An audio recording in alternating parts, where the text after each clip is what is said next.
Hello guys welcome to our channel Nepal online स्कुलमा तपाईँहरूलाई स्वागत छ है। अब आज चाहिँ हामी नियो डार्विन्सको थ्योरी पढ्न गइरहेका छौँ, जसलाई चाहिँ हामी modern synthetic theory of evolution भनेर भन्दछौँ है। तपाईँहरूलाई प्रिभियस भिडियोसम्म त कुनै डिफिकल्टी छैन होला नि पक्कै नै है। प्लिज प्रब्लम छ भने प्लिज भन्नुहोस् है। तपाईँहरूलाई एकदम राम्रो तरिकाले प्रिपेयर गराउने मेरो लक्ष्य हो होइन। बोर्ड एक्जाम राम्रो दिने होइन, राम्रो कुराहरूसँग सबै कुराहरू बुझ्ने होइन। म वान बाई वान बुकको लाइन बाई लाइन गइरहेको छु, कुनै पनि कुराहरू नछुटोस् होइन, कुनै पनि कन्सेप्टहरू नछुटोस्, न प्रब्लम नआओस्, इस्यु नआओस् भन्नको लागि होइन। तपाईँहरू पनि त्यही अनुसार प्रिपेयर गर्नु होला है आफूले आफैलाई। हामी एकदम राम्रो हुन सक्छौँ क्या, राम्रो एउटा साइन्टिस्ट बन्न सक्छौँ होइन। हामी ओन्ली मेडिकल फिल्डमा मात्रै, मैले तपाईँहरूलाई पहिल्यैदेखि नै भन्छु होइन, हामी मेडिकल फिल्डमा मात्रै काम गर्ने होइन, खालि डक्टरै बन्ने मात्रै भन्ने कुरा हुँदैन। हामी धेरै कुराहरू जहाँ धेरै सेक्टर छ हामी जान सक्ने, धेरै स्कोप छ बायोलोजीको है। अझ अपकमिङ डेजमा त अझ धेरै स्कोप हुनेवाला छ। अरू जस्तो मान्छे यो भनेको एकदम सानोतिनो मान्छेले गर्न सक्ने नै चिज होइन क्या। बायोलोजीमा त एकदम पेसेन्स होइन, हार्ड स्टडी एकदम हार्ड, एकदमै कडा मिहिनेत गर्नुपर्छ। तर सजिलो छ क्या, इन्ट्रेस्टिङ छ क्या। एउटा मेन कुरा भनेको मिहिनेत गर्न नि एकदम मजा आउने खालको, मिहिनेत गर्न मजा आउने जस्तो लाग्छ है। र अब हामी टाइम लस नगरौँ, दायाँ बायाँ पनि धेरै कुरा नगरौँ होइन, सिधै जाउँ मोडर्न साइन्टिफिक थ्योरी अफ इभोल्युसनले के भन्न खोजेको हो भन्ने कुराहरू होइन। र नोट्सहरू चाहिएको छ भने प्लिज मलाई कल गर्नुहोस् अथवा कमेन्ट्स गर्नुहोस् होइन। अब अब यो न्यू डार्विन्स थ्योरी पनि भनिन्छ यसलाई होइन। अब डार्विन्सले चाहिँ अब थ्योरी अफ जस्तै कि न्यू स्पेसिसहरूको लागि जुन त्यो डार्विनको थ्योरी छ नि होइन, जुन इभोल्युसनको कुरा गर्दाखेरि चाहिँ होइन, डिफ्रेन्ट साइन्टिस्टहरूले चाहिँ धेरै कुराहरू यो डार्विन्सको थ्योरीलाई चाहिँ धेरै कन्ट्रिब्युसन दिनुभएको छ क्या। भन्नुको मतलब धेरै खालको रिसर्चेसहरू गरेर, धेरै खालको न्यू कन्सेप्टहरू दिएर होइन, सबै कुराहरू गरेर चाहिँ यो मोडर्न थ्योरी चाहिँ, मोडर्न सिन्थेटिक थ्योरी चाहिँ बन्न गएको हो। जस्तै कि त्यसलाई नियो डार्विन्स पनि भनेर चिनिन्छ है। जस्तै उहाँहरूको नाम थियो, जस्तै कि उहाँहरू लगभग धेरै नै हुनुहुन्छ हुन चाहिँ, मोडर्न साइन्टिस्टहरू धेरै हुनुहुन्छ। जस्तै कि ह्यान्डलेन्डहरू होइन, ह्युजोडी भेर्सेस भन्ने, स्वेल्स राइट भन्ने होइन, त्यस्तै गरी मार्ट्स भन्ने हुनुहुन्छ, एमएवाइआरटी मार्टहरू होइन, हुक्सेलीहरू, यिनीहरू सबैजना हुनुहुन्छ है। र मोडर्न थ्योरीले यसले चाहिँ के एक्सप्लेन गर्छ भन्दाखेरि जेनेटिक बेसिसमा चाहिँ एडप्टेसन होइन, त्यसै गरी पपुलेसनको बारेमा, न्यू इन्भाइरोमेन्टको कन्डिसनको बारेमा रहेर होइन, कसरी एडप्ट हुनसक्छ भन्ने कुराहरू गर्छ क्या। र फलोइङ केही कन्सेप्टहरू चाहिँ हामी पढ्छौँ है यो थ्योरीको। यसमा त धेरै कुराहरू छ छन चाहिँ, तर हामी थोरै केही कुराहरू चाहिँ पढ्छौँ। जस्तै कि फर्स्टमा रहेको छ म्युटेसन है, सेकेन्डमा रहेको छ जेनेटिक रिकम्बिनेसन है, अर्को थर्डमा रहेको छ नेचुरल सेलेक्सन है। नेचुरल सेलेक्सनलाई पनि सपोर्ट गरेर धेरै चिजहरू चाहिँ धेरै साइन्टिस्टहरूले बनाइसक्नु भएको छ है। फोर्थमा रहेको छ रिप्रोडक्टिभ आइसोलेसन, रिप्रोडक्टिभ आइसोलेसन। फाइभमा रहेको छ जेनेटिक ड्रिफ्ट भन्छ है।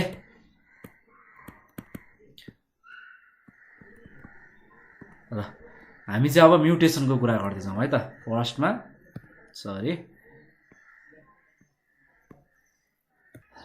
म्युटेसनलाई चाहिँ हामीले कसरी डिफाइन गर्न सक्छौँ भन्दाखेरि चाहिँ यो चाहिँ एउटा कस्तो खालको भन्दाखेरि एउटा सडेन होइन, एउटा ऱ्यान्डम सँगसँगै एउटा हेरिटेबल चेन्ज हो क्या। हेरिटेबलमै आएको परिवर्तन हो अर्ग्यानिजममा है। र यसलाई चाहिँ फर्स्टमा चाहिँ कसले इन्ट्रोड्युस गरेको अथवा प्रपोज गरेको हो भन्दाखेरि डच बोटानिस्ट ह्युगो डी भिरस भन्नेले है। कहाँनिर भन्दाखेरि इभिनिङ प्रिमर्स प्लान्टमा चाहिँ है। एकर्डिङ टु हिम, उहाँको अनुसार चाहिँ new species are form due to the discontinuous variation cause due to mutation है। जब डिसकन्टिन्युस भेरिएसन आउँछ नि होइन, त्यतिखेर चाहिँ म्युटेसन चाहिँ कज हुन्छ भन्ने कुरा उहाँले गर्नुभएको छ है। र उहाँले चाहिँ के पनि भनेको छ भन्दाखेरि टु टाइप्स अफ म्युटेसन हुन्छ भनेर भन्नुहुन्छ क्या। First to types of mutation छ अरे। एउटा रहेको छ क्रोमोसोमल म्युटेसन, सेकेन्डमा रहेको छ जिन म्युटेसन। क्रोमोजोमल म्युटेसन भनेको कस्तो भन्दाखेरि त्यो म्युटेसन जहाँ चाहिँ क्रोमोजोममा अकर हुन्छ है। यसले के गर्छ भन्दाखेरि नम्बर र क्रोमोजोम्सहरूको नम्बर र स्ट्रक्चरमा चाहिँ असर पार्छ है। त्यसै गरी जिन म्युटेसन भनेको कस्तो हो भन्दाखेरि चाहिँ यिनीहरू चाहिँ जिनमा अकर हुन्छ, जस्तै कि जिनमै आउने असर है। जिनमा आउने असर यसले चाहिँ कहाँ असर गर्छ भन्दाखेरि जेनेटिक मेकअपमा भनौँ अथवा जेनेटिक कन्स्टिट्युसनहरूमा चाहिँ यसले चाहिँ असर गर्छ है। त्यसै गरी क्रोमोजोमल एन्ड जिन म्युटेसन चाहिँ धेरै कारणले चाहिँ कज भएको हुन्छ है। पपुलेसनमा चाहिँ एकदम यसले चाहिँ एकदम सिग्निफिकेन्स रोल प्ले गरेको हुन्छ है, जसले चाहिँ इभोल्युसन अफ अर्ग्यानिजममा चाहिँ एकदम असर पारेको हुन्छ है। अब mutation are now consider as the ultimate source of organic evolution है। म्युटेसनै अहिलेको अर्ग्यानिक इभोल्युसनको लागि चाहिँ एउटा अल्टिमेट सोर्स हो भन्ने कुरा चाहिँ गरिएको छ है। जस्तै कि by mutation some old genes can be replaced by a new genes in a population होइन, टु डेभलप जिन। जस्तै कि अब पुरानो खालको जिनमा के हुन्छ, अब म्युटेसनले गर्दाखेरि कस्तो हुन्छ भने ओल्ड जिनहरू जति छ नि पुरानो जिनहरू त्यो चाहिँ नयाँ जिनले रिप्लेस हुन्छ है पपुलेसनमा है। त्यसपछि त्यो के हुनसक्छ, डेभलप हुनसक्छ है। त्यसपछि के हुन्छ, यसले चाहिँ एउटा एकदम इम्पोर्टेन्ट रोल प्ले गर्ने हो नि त म्युटेसनले चाहिँ अर्ग्यानिक इभोल्युसनको लागि चाहिँ एउटा प्रोसेसमा, जुन अर्ग्यानिक इभोल्युसनको प्रोसेसमा गएको छ नि हो त्यसलाई एकदमै राम्रो एउटा इम्प्याक्ट होइन एकदम इम्पोर्टेन्ट रोल चाहिँ यसले प्ले गर्ने भयो है। अब हामी सेकेन्डमा कुरा गरौँ। अघि नै हामीले के लेखाएको थियो सेकेन्डमा, जेनेटिक कम्बिनेसनको कुरा गरेका थियौँ है। अब जेनेटिक कम्बिनेसन लेखौँ है त। जेनेटिक कम्बिनेसन भनेको चाहिँ के हो?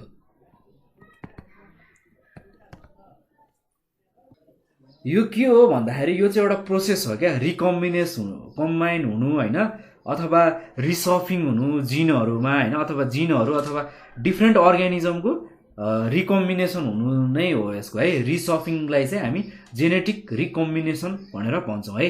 यो वर्डमै यसको एन्सर छ नि त होइन। As a result new recombination with new genotypes are produce from already existing gene है।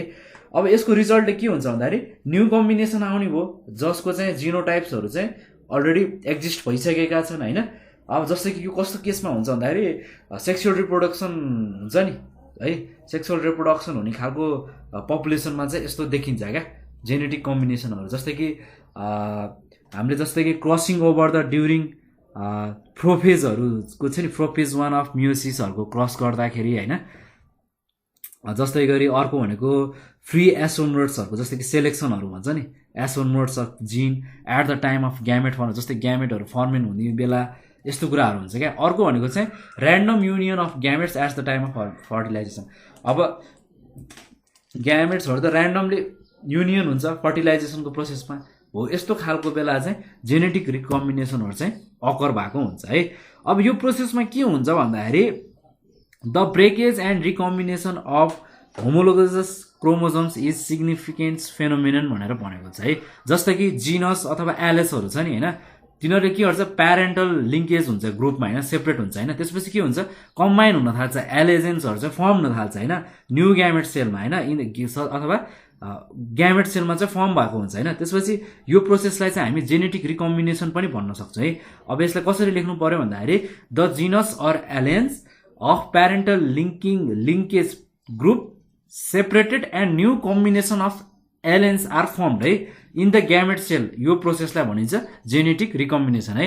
मैले यसको डिफिनेसन लेखिनँ है, तपाईँहरूलाई चाहिन्छ भने प्लिज मसँग नोट माग्नुहोस्, अथवा तपाईँहरूले बुकबाट लेख्दा नि हुन्छ, अथवा तपाईँहरूलाई थाहा भएको कुराहरू लेख्न सक्नुहुन्छ है। त्यसै गरी offspring from these gametes showing new combination of characters are known as recombination. अब यसरी फर्म भएको नयाँ स्प्रिङहरू हुन्छ नि हो, यस्तोको कम्बिनेसन हो फर्म हुन्छ नि, त्यसमा त नयाँ क्यारेक्टरहरू आउँछ नि हो, त्यसैलाई नै हामीले चाहिँ रिकम्बिनेन्ट्स भनेर भन्ने हो है। जेनेटिक रिकम्बिनेन्ट्स भनेर त बुझ्यो नि है, यो भनेको चाहिँ मेजर सोर्स भयो नि त होइन, अब्जर्भेबल जेनेटिक्समा चाहिँ भेरिएसन आउनुमा होइन, जसमा चाहिँ सिग्निफिकेन्ट इभेन्ट्सहरू जस्तै कि मैले भन्न खोज्नुको अर्थ के भन्दाखेरि genetic recombination is the major source of observable genetic variation in the population which is significant event in evolution in the formation of new species. नयाँ स्पेसिस फर्म हुँदाखेरि के हुने भयो भन्ने कुराको हामीलाई एउटा जानकारी भयो नि त होइन जेनेटिक रिकम्बिनेसनले हो। यस्तो खालको कम्बिनेसन क्रस खालको आउने होइन, जिनहरूबाट क्रस भएर आउँदाखेरि नयाँ खालको एउटा हामीले स्पेसिसमा देखिन सक्ने नयाँ खालको क्यारेक्टरहरूको कुरा गर्नु खोजेको जेनेटिक कम्बिनेसनले। अब हामी फेरि कुरा गरौँ थर्डमा नेचुरल सेलेक्सनको है। नेचुरल सेलेक्सन, अब नेचुरल सेलेक्सन त एउटा प्रिन्सिपल इलिमेन्टै हो डार्विन्स थ्योरीको होइन। अब उहाँको भनाइअनुसार के थियो भन्दाखेरि नेचरमा होइन अर्ग्यानिजममा के हुन्थ्यो भन्दाखेरि फेस एभरलास्टिङ कम्पिटिसन अर स्ट्रगल छ भन्ने कुरा आएको थियो नि त होइन। नेचुरल सेलेक्सनमा त एकदमै स्ट्रगल हुन्छ, कम्पिटिसन हुन्छ भन्ने कुरा थियो नि त होइन। त्यो कम्पिटिसन कस्तो हुन्छ भन्दाखेरि जो स्ट्रङ्गर छ त्यसैले जित्छ र सर्भाइभ हुन्छ होइन। अब अर्को विकरहरू त के हुन्छ, रुटेड आउटै भएर जान्छ, किक आउटै भएर जान्छ अथवा डाई हुन्छ होइन। Similarly organism show some variation, त्यतिखेर अर्ग्यानिजमहरूले के गर्छ एउटा भेरिएसन पनि सो गर्छ होइन। त्यो चाहिँ किन प्रोभाइड भएको हुन्छ भन्दाखेरि जस्तै कि इन्भाइरोमेन्ट क्लाइमेटिजहरूसँग फेस गर्नको लागि चाहिँ उसले एउटा अर्ग्यानिजमहरूमा देखिएको एउटा परिवर्तन चाहिँ उसले महसुस गर्न सक्छ भन्ने कुराहरू भनेको छ। त्यो एकदम सही हो होइन, हामीले पनि एनालाइसिस गर्न सक्छौँ है। The individual with favourable vibration have a better chance of survival, जसको फेभरेबल भाइब्रेसन हुन्छ भेरिएसन अथवा भेरिएसन हुन्छ नि उसको चाहिँ बेटर चान्सेस हुने भयो कम्पिटिसनको लागि होइन अथवा सर्भाइभलको लागि। अरू साइड त अरूहरू त मरि नै भयो होइन। यही नै हो नेचरको सुपर पावर कि that selected best fitted individual and results those these are poorly developed and thus they are usually die होइन। अब यसैलाई नै हामीले नेचुरल सेलेक्सन भनेर भन्न सक्छौँ होइन। जो चाहिँ एकदम बेस्ट छ, जो चाहिँ एकदम फिट छ होइन, जसले चाहिँ एकदम कम्पिटिसनमा फाइट गर्न सक्छ होइन। अब जस्तै कि डिफ्रेन्ट खालको प्रब्लम इस्युजहरू आउँछ नि त होइन। जस्तै कि कस्तो खालको इस्युजहरू आउँछ भन्दाखेरि अघि प्रिभियस भिडियोमा भने जस्तै मैले जस्तै कि नेचुरल डिजास्टरहरू हुन्छ होइन, अर्थक्वेक, भोल्क्यानोज, इरप्सनहरू दुनियाँ कुरा हुन्छ होइन। सबै कुराहरूले यदि त्यो इन्भाइरोमेन्ट अनुसारको यदि कुनै स्पेसिसले आफ्नो बिहेभियर चेन्ज गर्न सक्यो भने ऊ बाँच्ने भयो। अब जो त्यो फेभरेबल कन्डिसनलाई एडजस्ट गर्न सकेन दे ह्याभ टु डाई। यो त अब नेचरको एउटा फन्डामेन्टल ल नै जस्तो भयो होइन, एउटा सुपर पावर कुरै हो नेचरको होइन। ओके, डार्विन्सले अर्को के कुरा पनि सजेस्ट गर्छ भन्दाखेरि that any variation which helps the individual processing it will tends to be preserve है। अब जसले के गर्यो भन्दाखेरि भेरिएसन जसकोमा भेरिएसन आएको हुन्छ नि त्यसले के गर्छ भन्दाखेरि इन्डिभिजुअलमा चाहिँ त्यसले प्रिजर्भ हुने ट्राई गर्ने हो नि त होइन। त्यो प्रिन्सिपल के भयो भन्दाखेरि the principle by which the preservation of useful variation is brought about was called a natural selection. अब त्यसैलाई नै त अब नेचुरल सेलेक्सन अघि नै भनेकै कुरा हो भन्न खोजेको। यसमा त्यस्तो केही कुराहरू चाहिँ नयाँ कुरा गरेको छैन होइन। अब न्यू स्पेसिसहरू आउँछ त्यसपछि अलिकति डिस्टिङ हुन्छ आफ्नो एन्सेस्टरबाट, किनभने उसले अलिकति क्लाइमेट्स अनुसार अलिकति फाइट गर्न सिकिरहेको हुन्छ होइन। सराउन्डिङ अनुसार एउटा भेरिएसन आएको हुन्छ, प्रोग्रेन्सीहरू आएको हुन्छ होइन। प्रोग्रेन्सीले के गर्छ, प्रिजर्भ गर्छ अथवा एक्युमुलेट गर्छ, चेन्जेसमा एक्युमुलेट हुन्छ अथवा एडाप्टेसन हुन मद्दत गर्छ होइन।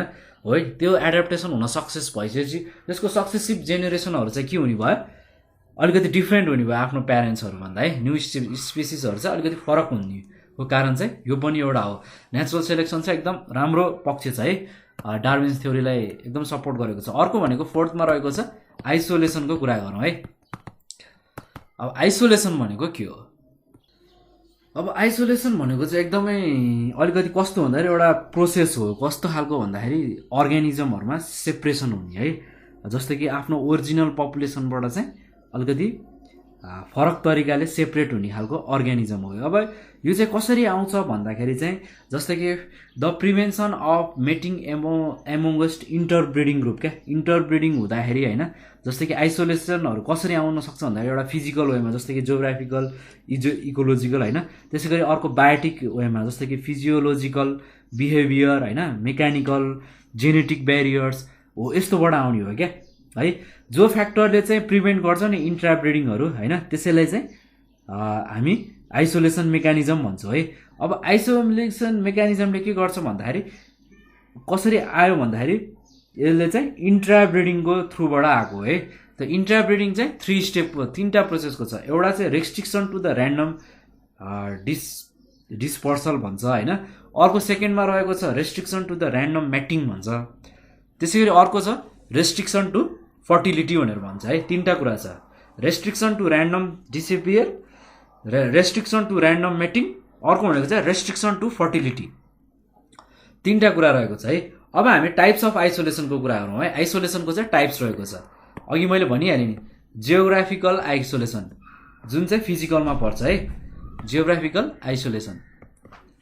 अब यो चाहिँ कस्तो भने कमन टाइप अफ आइसोलेसन हो क्या, जुन चाहिँ ओरिजिनल पपुलेसनलाई चाहिँ डिभाइड गर्छ, 2 अथवा मोर जियोग्राफिकल ब्यारियर्समा राख्छ है, जस्तो कि mountain, river, glacier, ocean, forest, desert एसेट्रामा होइन। अब के हुन्छ भन्दाखेरि all of this prevents intrabreeding between them. अब यिनीहरू के हुन्छ, इन्ट्राब्रिड हुन थाल्छ नि तिनीहरू भित्रमा होइन। त्यसपछि त्यो टाइममा के हुन्छ, डिफ्रेन्ट म्युटेसनहरू आउँछ होइन। अनि कुनै इन्कर्पोरेट हुनसक्छ कुनै जिन पुलहरूमा होइन, कुनै डिफ्रेन्ट फरक हुँदै जान्छ क्या है। Often this difference are of on such a nature that are separated हो होइन। अब नेचरबाट पनि डिफ्रेन्ट हुन सक्ने भयो होइन। When they come in contact again do not interbreeds. अब कन्ट्याक्टमा आउँदाखेरि कहिले काहीँ इन्टरब्रिड हुँदैन होइन। त्यसपछि new species has been found by geographical isolation. यस्तो खालकोलाई नै चाहिँ हामी जियोग्राफिकल आइसोलेसन भन्छौँ है। यो चाहिँ एकदमै इम्पोर्टेन्ट फ्याक्टर हो है न्यू स्पेसिसको प्रोडक्सनको लागि है। अब यो चाहिँ डार्विन्स फ्रिन्चेसको क्लासिकल इक्जाम्पलको कुरा गरेको छ। Living on a geographic island is different not only among themselves but also from mainland finches in size, colour, beak and food habits. यो त बुझिहाल्नु होइन। यो चाहिँ फरक छ अरे नि त होइन। It is different. जियोग्राफिस आइल्यान्डमा चाहिँ फरक मात्रै नभएर चाहिँ तिनीहरू चाहिँ अलिकति डिफ्रेन्ट पनि भयो होइन। त कस्तो केसमा भन्दाखेरि मेनल्यान्ड फिन्चेसमा बस्ने मान्छेहरू जस्तै कि साइज, कलर, बिकहरूको होइन, जस्तै कि फुड हेबिट्सहरूको हो, त्यस्तो कुरा गर्नु खोज्यो है। अब अर्को भनेको चाहिँ जियोग्राफिकल आइसोलेसन पछि अर्को भनेको चाहिँ रिप्रोडक्सन आइसोलेसनको कुरा गरौँ है त। रिप्रोडक्सन आइसोलेसन अब यस्तो भनेको चाहिँ कस्तो भन्दाखेरि यिनीहरूले के प्रिभेन्ट गर्छ भन्दाखेरि इन्ट्राब्रिडिङहरू प्रिभेन्ट गर्छ क्या between the population of 2 species. 2टा खालको स्पेसिसमा चाहिँ यिनीहरूले को इन्ट्राब्रिडिङ हुन्छ होइन। जहाँ चाहिँ के हुन्छ भन्दाखेरि potential mates are present in the same area but are either unable to mate due to the morphological or psychological अथवा physiological difference or hybrid form is non valuable or sterile भनेर भनेको छ है। जस्तै कि कस्तो हुन्छ भन्दाखेरि जब मेट्सहरू बन्छ नि, पोटेन्सियल मेट्सहरू प्रेजेन्ट हुन्छ नि एउटै एरियामा, तर यिनीहरू कस्तो हुन्छ भन्दाखेरि तिनीहरू आइदर चाहिँ अनेबल हुनसक्छ अरे क्या टु मेट। अब किनभने डिफ्रेन्ट प्रब्लमहरू हुन्छ, मर्फोलोजिकल अथवा साइकोलोजिकल हुनसक्छ होइन, फिजियोलोजिकलकै डिफ्रेन्स हुनसक्छ अथवा हाइब्रिड फर्म पनि भएको हुनसक्छ। Difference or the hybrid form भएको हुन्छ, नन भ्यालुएबल अथवा स्टायर हुन्छ होइन। यसले के गर्छ भन्दाखेरि it maintains the character of species. अब क्यारेक्टर चाहिँ यसले मेन्टेन गर्छ बट यसले चाहिँ के गर्छ अर्को भन्दाखेरि नयाँ ओरिजिन पनि दिन सक्छ नयाँ स्पेसिसको है। क्यारेक्टर रहे तापनि नयाँ ओरिजिनमा चाहिँ यो ड्राइभ हुन सक्छ है। यो कुरा चाहिँ यसले गर्न खोजेको है। अर्को 5मा कुरा गरौँ हामी जेनेटिक ड्रिफ्टको कुरा गरौँ है त। जेनेटिक ड्रिफ्ट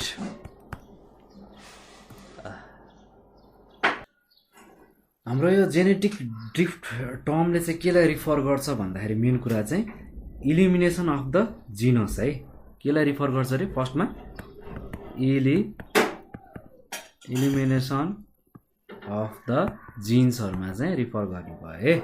फरमा अफ केमा भन्दाखेरि सर्टेन ट्रेन्ड्समा है फेरि है। यो चाहिँ सर्टेन ट्रेड्स कतिखेर भन्दाखेरि वेन वान पपुलेसन माइग्रेट्स अथवा डाइड अफ नेचुरल क्लाइमेटिज होइन। कुनै नेचुरल क्लाइमेटिजले अथवा माइग्रेट्स हुँदाखेरि हुन्छ नि हो त्यस्तो खालको पर्ने इम्प्याक्ट। त्यसपछि के हुन्छ भन्दाखेरि इट अलर्ट्स द जिन फ्रिक्वेन्सी। त्यतिखेर के गर्छ उसले जिन फ्रिक्वेन्सीलाई अलर्ट गर्छ है। कसलाई भन्दाखेरि रिमेनिङ पपुलेसनलाई है, जसले के कज गर्छ भेरिएसनहरू कज गर्छ है। यसलाई अर्को भाषामा के पनि भन्न सक्छ भन्दाखेरि हामी यसलाई ऱ्यान्डम चेन्जेस इन जिन फ्रिक्वेन्सी भनेर भन्न सक्छौँ है। जस्तै कि पपुलेसन अकरिङ जति भइरहेको हुन्छ नि सबै पपुलेसनमा, यसले के गर्छ भन्दाखेरि इफेक्ट गरिरहेको हुन्छ क्या, मार्क गरिरहेको हुन्छ होइन। इन भेरी स्मल आइसोलेटेड पपुलेसनलाई चाहिँ यसले मार्क गरिरहेको हुन्छ क्या। Its effects are most mark in very small isolated पपुलेसनलाई चाहिँ यसले मार्क गरिरहेको हुन्छ है। त्यसपछि के हुन्छ भन्दाखेरि इट कजेस भेरिएसन इन जिन frequency with in the population है। यसले के गर्छ भन्दाखेरि भेरिएसन इट कज गर्छ क्या यसले होइन। अनि त्यसले चाहिँ जिन फ्रिक्वेन्सीहरूलाई चाहिँ पपुलेसनभित्र चाहिँ यस्तो डिस्टिङ्स भएको हुन्छ है। It was describe by soil rights है। एउटा अमेरिकन जेनेटिक्सले चाहिँ एउटा सोयल राइट्स भन्ने एउटा अमेरिकन जेनेटिक्स हुनुहुन्थ्यो, उहाँले चाहिँ जेनेटिक ड्रिफ्ट भन्ने कुरा चाहिँ डिस्क्राइब गर्नुभएको है। अब जेनेटिक ड्रिफ्ट भनेको एकदमै इम्पोर्टेन्ट मेकानिजम हो इभोल्युसनरी चेन्जमा है। एकदमै स्मल चेन्ज हो तर एकदम आइसोलेटेड पपुलेसनहरूमा है त, अथवा आइसोलेटेड पपुलेसनहरूमा genetic drift may be an important mechanism in evolutionary changes in small or isolated, सानो अथवा आइसोलेटेड पपुलेसनमा चाहिँ यसको एकदम असर हुन्छ है। It is thought to be have been a significant factor in the origin of new species. यो पनि एउटा न्यू स्पेसिसहरूको ओरिजिनको एउटा फ्याक्टर हुनसक्छ भन्ने कुराहरूको चाहिँ यसमा भनिएको छ है त। अब अर्को कुरा गरौँ, population of a particular species might decrease होइन। एउटा पार्टिकुलर स्पेसिसको पपुलेसन चाहिँ के हुन्छ, घट्न सक्छ क्या considerably due to the some epidemic resulting in the loss of genetic pattern.